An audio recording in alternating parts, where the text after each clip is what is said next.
c'est difficile maintenant, 40 ans après, de savoir exactement comment ça s'est passé, mais voilà, je me retrouve ici.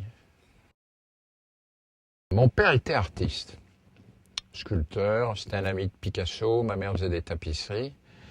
Et il vivait dans une maison, donc à Cavalère, au bord de la mer, qui lui avait été prêtée par un artiste, Albert Glaise. Et au bout d'un moment, mon père s'est dit, c'est bien, j'habite dans une maison qui n'est pas à moi, il faudrait que je trouve quelque chose. Et à l'époque, dans les années, c'était 55-60, tout était à vendre dans les Alpilles pour pas grand-chose.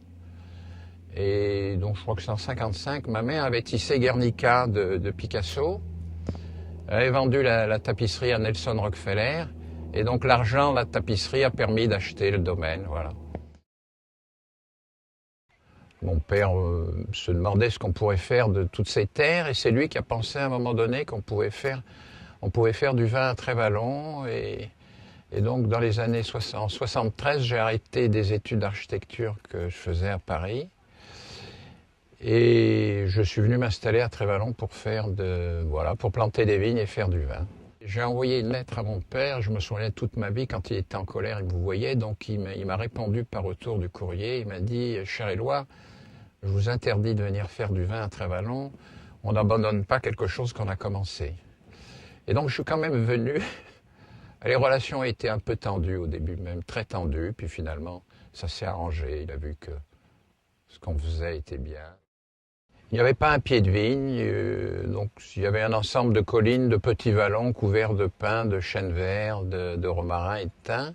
Toutes les vignes ont été plantées sur des terrains qui ont été défrichés, donc des terrains complètement vierges de tout produit chimique.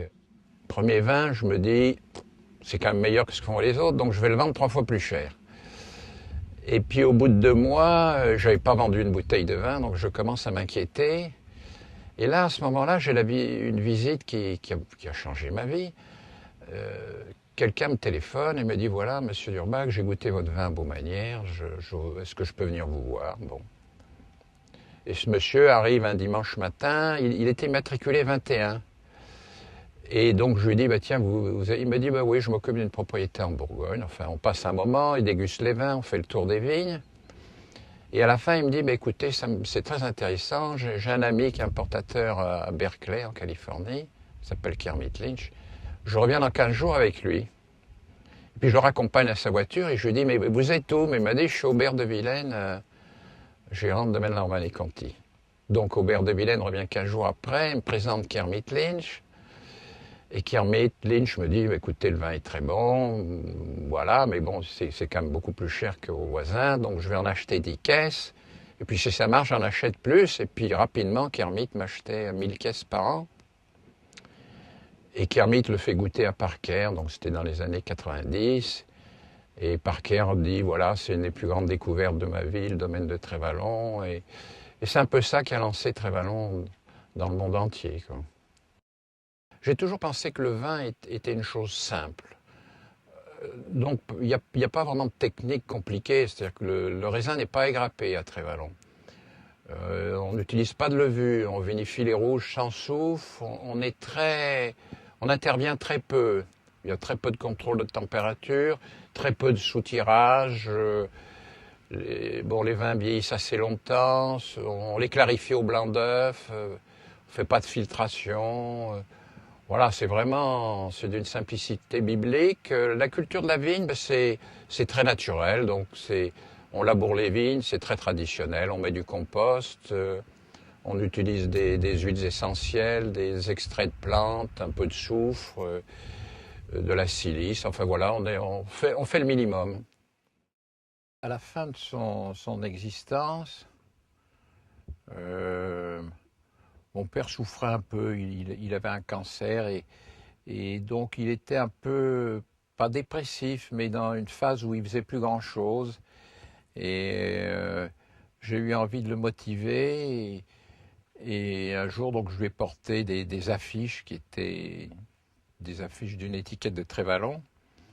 J'ai acheté 2 boîtes de crayons de couleur et je lui ai demandé de me faire des étiquettes. Et c'était une manière pour moi, c'était une manière de lui rendre hommage, parce que finalement c'est lui qui avait eu l'idée, qui avait toujours pensé qu'on pouvait créer un vignoble à Trévalon. Et je lui ai dit, quand je lui ai demandé, je lui ai dit, ben voilà papa, comme ça, vos étiquettes, elles feront le tour du monde avec les bouteilles. Et donc l'idée lui plaisait beaucoup parce que c'était un artiste, mais plutôt artisan. Donc il a toujours pensé que l'art devait être lié au quotidien. 97, qui était une année assez simple, bon, on a choisi une étiquette où il y avait une seule couleur.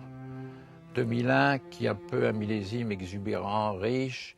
C'est une étiquette où il y a beaucoup de couleurs, où ça part dans tous les sens. 2003, qui est une année solaire. On a cherché une étiquette où il y avait des couleurs solaires, donc il y a un orangé rouge presque brûlant. On a commencé en 96, donc la dernière étiquette de Trévalon qui est sortie, c'est pour les 2009.